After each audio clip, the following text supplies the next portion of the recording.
What happens to your body when you quit smoking? If you've been smoking for a while, you might wonder if quitting's even worth it. Maybe the cravings and nicotine withdrawal just turn you off to the whole idea.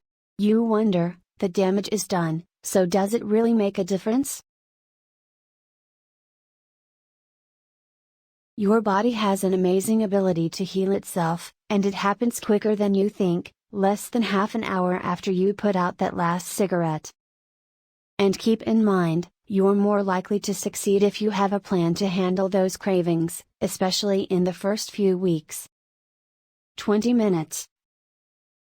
In less time than it takes to watch a sitcom, your body's already getting better. After 20 minutes, your pulse and blood pressure start to drop back to normal. And your hands and feet warm up to their usual temperature. By the end of a workday, you have half the amount of nicotine and carbon monoxide in your blood. Why does that matter? Carbon monoxide is a chemical in cigarettes, and it crowds out oxygen in your blood. That causes problems from your muscles to your brain because they don't get the oxygen they need. But as the chemicals levels drop, your oxygen gets back to normal. On the flip side, it's likely you already feel some early cravings and doubts. But they usually last just 5 to 10 minutes.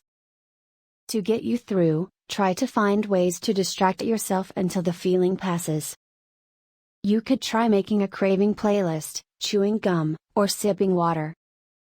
12 hours. Halfway through your first day, your carbon monoxide level is back to normal.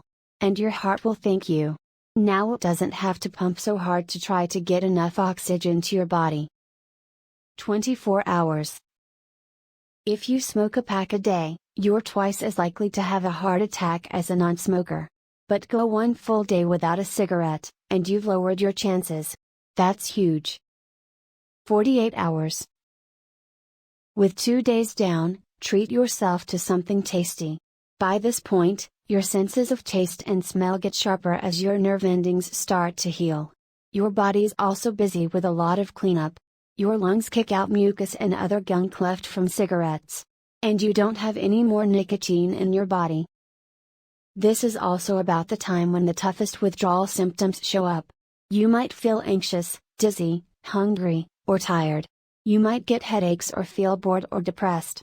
It's normal, but it also makes it a lot harder to keep from lighting up. Stick to your plan.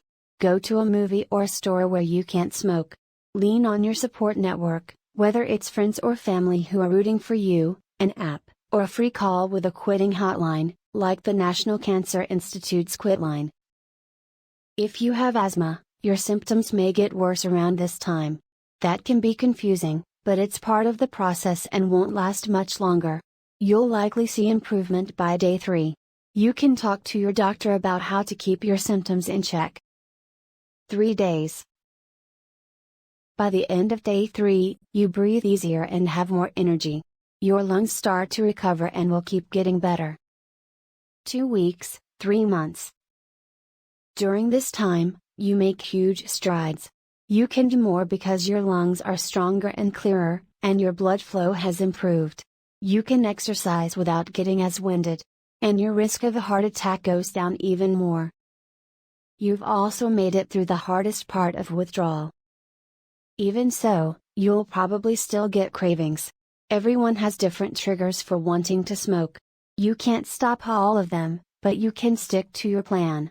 Ask for help if you need it. Think about the money you're saving. Or try 10 deep breaths, nice and slow. 3 to 9 months. At this point, you can take deeper, clearer breaths.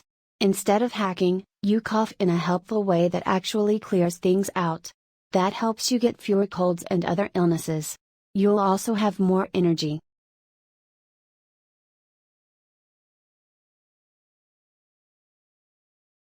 At the end of year 1, treat yourself. You've reached a milestone. And your risk of heart disease is now half of what it was a year ago. 5 years. Your chances of a stroke and cervical cancer are now the same as a non-smoker. And compared to when you first quit, you're half as likely to get cancer of the mouth, throat, esophagus, or bladder. 10 years. Compared to someone who still smokes, you're now half as likely to die from lung cancer. And the chances you'll get cancer of the larynx, voice box, and pancreas both drop. 15 years. Finally, after 15 years of not smoking, the chances that you'll get heart disease are the same as if you never smoked. Your body has done a ton of recovery and healing. When you start out, it seems like a long road. But at 15 years, the headaches and discomfort of those first few weeks are a hazy memory. They can seem unbearable at the time, but you can get through it. The rewards are very real and clear.